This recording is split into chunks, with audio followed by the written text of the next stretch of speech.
Hi everyone, welcome back to another monthly dividend investing update. It's so crazy to me that we're now on month 9 of our dividend updates. Time really flies. As you guys know, I've been slowly investing $1,000 every month into dividend stocks, and you've been a part of this journey since the beginning with me, as I've shared all my dividend stock picks with you along the way. Today, I'm excited to share with you and the new viewers my latest numbers, reflect on how things are going, and talk about some of the milestones I've hit. So let's dive in. So over the first 9 months, I've contributed a total of $9,000 to this new dividend portfolio. And as of today, the account is worth $9,132.31. That's a gain of $132 or about 1.5%. Now you might be thinking, $132? That's not really much after 9 months. And I get it, it's not a huge number. But here's the thing, $100.15 of that is from dividends, and that's the part I'm most excited about. Crossing the first $100 mark in dividends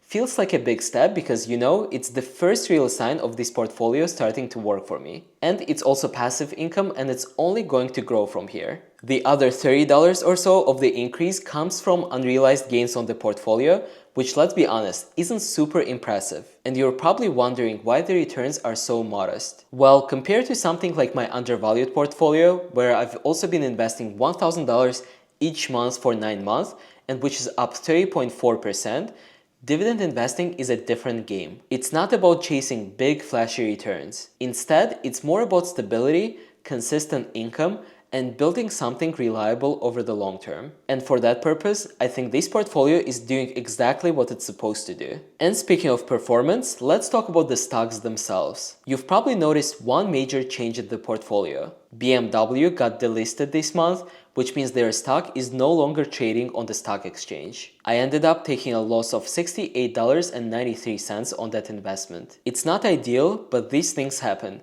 And it's a good reminder for me to stay diversified and think long term. On the bright side, some stocks are doing really well. 3M Corporation is leading the pack with a 44.5% return so far. ADP and Avalon Bay are also strong performers, each up over 27%. Clorox is another stock where I'm up by almost $130 now. On the flip side, my worst performer so far is BP, which is down by $114 or negative 11.7% loss. While it's never fun to see losses, they're manageable and they're part of the process. Now let's shift gears and talk about dividends, the main reason why I started this new portfolio in the first place. So far, I've received $100.15 in dividends, which I think is a huge first milestone. My weighted average dividend yield is currently 4.3%, which means I'll be making $4.30 on average a year for every $100 I have invested in my portfolio. And based on my current portfolio size, I can expect around $377.58 in annual dividend income. And as you guys know, since I'm adding $1,000 to this account every month,